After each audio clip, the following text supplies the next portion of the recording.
السلام عليكم ورحمة الله وبركاته. أهلا وسهلا بكم في قناة مقروء.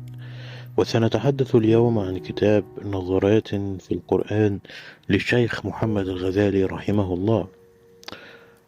يجب أن نعرف أولا أن الفرق هائل بين نظرة الجاهل والعالم للحياة. الأول يراها من ظلال ثقب الباب، والثاني يخرج للخارج يستكشف ما في دنيا الله من حقائق وأصالات. هذا هو الفرق بين نظرة المؤمن ونظرة الكافر المعاند التابع لدين آبائه والخائف المتوجس للقرآن الكريم.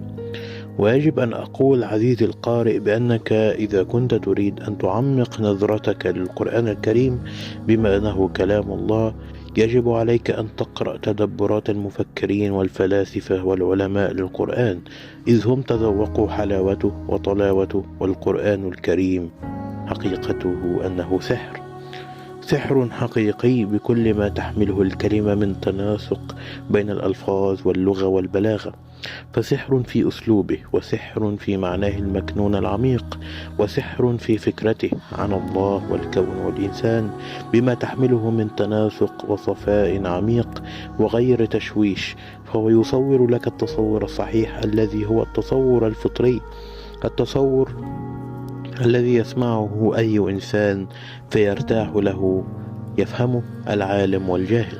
وهذا التصور وهذا القرآن يخاطب كينونة الإنسان بكل ما تحمله من كل النواحي.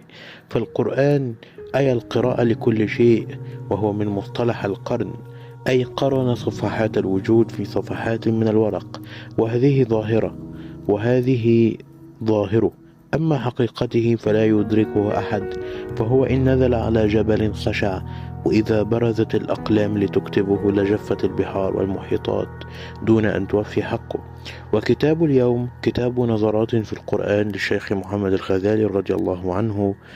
الشيخ محمد الغزالي عرف بصدقه وإخلاصه وحبه للدين وللإنسان معا، ومن يقرأ كتبه يرى نوعية الخطاب المستقيم والصافي الذي يقدمه هذا الدين.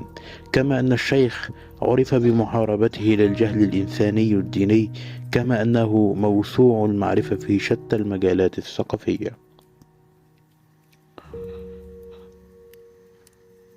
وكتابه نظرات في القرآن كتاب كتبه في أواخر حياته في عز نضجه، وهو كتاب تكلم عن تاريخ جمع القرآن، وتكلم عن صور القرآن المختلفة للحياة والإنسان بكل صورهم وحالاتهم وظلالهم.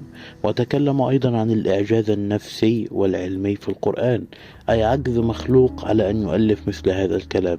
فمن يريد أن يعمق نظرته لكتاب الله فعليه بهذا الكتاب بلا شك.